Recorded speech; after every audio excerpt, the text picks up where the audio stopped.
Hello friends, कैसे हो आप सब। उम्मीद करती हूँ कि आप लोग बहुत अच्छे होंगे। अन्नपूर्णा दिव्य चैनल में मैं दिव्या आप लोग का एक बार फिर से बहुत बहुत स्वागत करती हूँ। दोस्तों, मेरे चैनल पे हिंदू धर्म से संबंधित कथा कहानी आपको मिलती रहती है। उसी क्रम में जुलाई मास शुरू हो गया है और जुलाई मास में कभी कभी आषाढ़ मास रहता है, कभी कभी सावन भी लग जाता है, लेकिन ये तो प्रत्येक वर्ष इधर उधर हो जाता है। तो इसकी कोई एक एग्जैक्ट तारीख नहीं होती है, बल्कि ये एक तिथि में होती है। तो हम आपको बताएंगे कि आषाढ़ मास के कृष्ण पक्ष की एकादशी व्रत का क्या नाम है और व्रत की विधि क्या है और व्रत से संबंधित कथा क्या है। तो चलिए दोस्तों, आज के वीडियो में हम लोग जानेंगे आषाढ़ मास के कृष्ण पक्ष की एकादशी का नाम। आषाढ़ मास के कृष्ण पक्ष की एकादशी का नाम योगिनी एकादशी है, जो कि यह व्रत इस बार 5 जुलाई को रखा जाएगा। प्रत्येक वर्ष आषाढ़ माह के कृष्ण पक्ष की एकादशी तिथि को योगिनी एकादशी का व्रत रखा जाता है। योगिनी एकादशी का व्रत करने से 88,000 ब्राह्मणों को भोजन कराने के बराबर का फल मिलता है, इसलिए इस व्रत का अपना विशेष महत्व है। योगिनी एकादशी पर भगवान विष्णु की पूजा करना शुभ फलदायी माना जाता है। ऐसी पौराणिक मान्यता है कि जो भक्त योगिनी एकादशी पर भगवान विष्णु की पूजा करते उन्हें कुष्ठ या कोढ़ रोग से मुक्ति मिल जाती है एवं उसके सभी पाप नष्ट हो जाते हैं।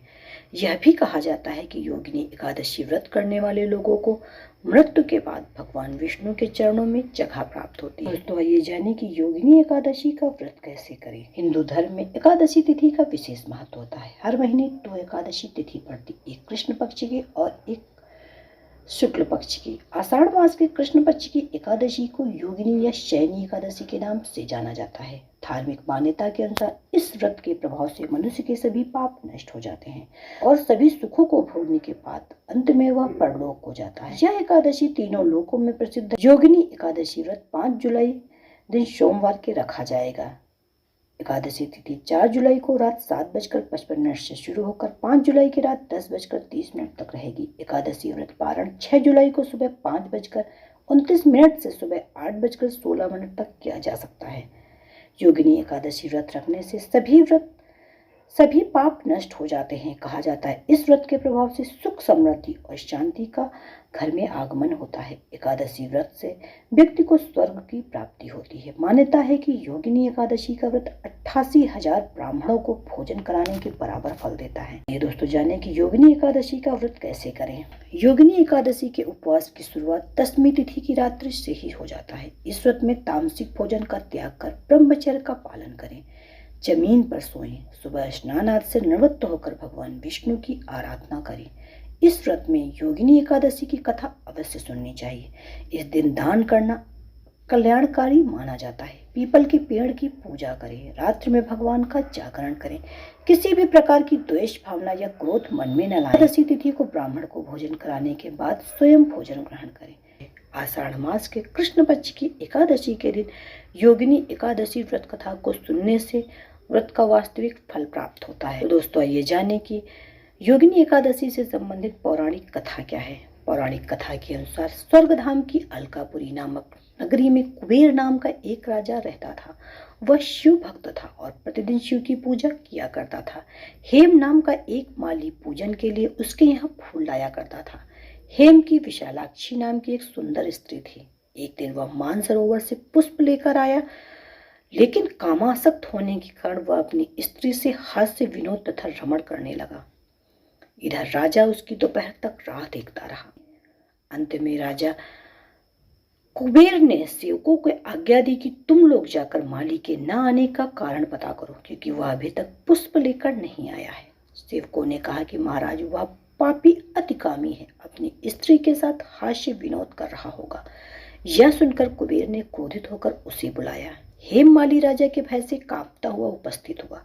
राजा कुबेर ने क्रोध में आके कहा, अरे पापी नीच कामी, तूने मेरे परम पूजनीय ईश्वरों के ईश्वर श्री शिव जी महाराज का अनादर किया है, इसलिए मैं तुझे श्राप देता हूँ कि तू स्त्री का वियोग सहेगा और मृत्युलोक में जाकर कोढ़ी हो जाएगा। कुबेर के श्राप से हेम माली का स्वर्ग से पतन हो गया और वह उसी क्षण पृथ्वी पर गिर गया। भूतल पर आते ही उसके शरीर में श्वेत कोढ़ हो गया। उसकी स्त्री भी उसी समय अंतर ध्यान हो गई। मृत्युलोक में आकर माली के ऊपर मानो दुखों का पहाड़ टूट गया। वह जंगल में बिना अन्न और जल के भटकता रहा। रात्रि को निद्रा भी नहीं आती थी, परंतु शिव जी की पूजा के प्रभाव से उसको पिछले जन्म की स्मृति का ज्ञान अवश्य रहा। घूमते घूमते एक दिन वह मार्कंडेय ऋषि के आश्रम में जा पहुंचा, जो ब्रह्मा से भी अधिक वृद्ध थे और जिनका आश्रम ब्रह्मा की सभा के समान लगता था। हेममाली वहां जाकर उनके पैरों में गिर पड़ा। उसे देखकर मार्कंडेय ऋषि बोले, तुमने ऐसा कौन सा पाप किया जिसके प्रभाव से तुम्हारी ये हालत हो गई। हेममाली ने सारा वृत्तांत कह यह सुनकर ऋषि बोले, निश्चित ही तूने मेरे सम्मुख सत्य वचन कहे, इसलिए तेरे उद्धार के लिए मैं एक व्रत बताता हूँ।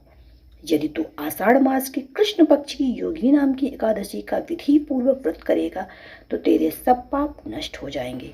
यह सुनकर हेममाली ने अत्यंत प्रसन्न होकर मुनि को साष्टांग प्रणाम किया। मुनि ने उसे स्नेह के साथ उठाया। हेममाली ने मुनि की कथानुसार विधि पूर्वक योगिनी एकादशी का व्रत किया। इस व्रत के प्रभाव से वह अपने पुराने स्वरूप में आकर अपनी स्त्री के साथ सुखपूर्वक रहने लगा। तो दोस्तों, ये थी आषाढ़ मास के कृष्ण पक्ष को की जाने वाली योगिनी एकादशी के बारे में। इसकी कथा क्या और इसका व्रत कैसे किया जाए, हम आपको इसी तरह हिंदू धर्म से संबंधित कथा कहानी बताते रहते हैं। मेरे साथ बने रहने के लिए मेरे अन्नपूर्णा दिव्य चैनल को सब्सक्राइब कीजिए। मेरा वीडियो पसंद आए तो उसे लाइक कीजिए, अपने फ्रेंड्स एंड फैमिली के साथ ज़्यादा से ज़्यादा शेयर कीजिए। और यदि आप मेरे चैनल पे पहली बार विजिट कर रहे हैं तो प्लीज़ मेरे चैनल को जरूर सब्सक्राइब करें। तो मिलते हैं एक नए वीडियो में कुछ नया लेके, तब तक के लिए bye bye. Subscribe now and press the bell icon. Never miss an update.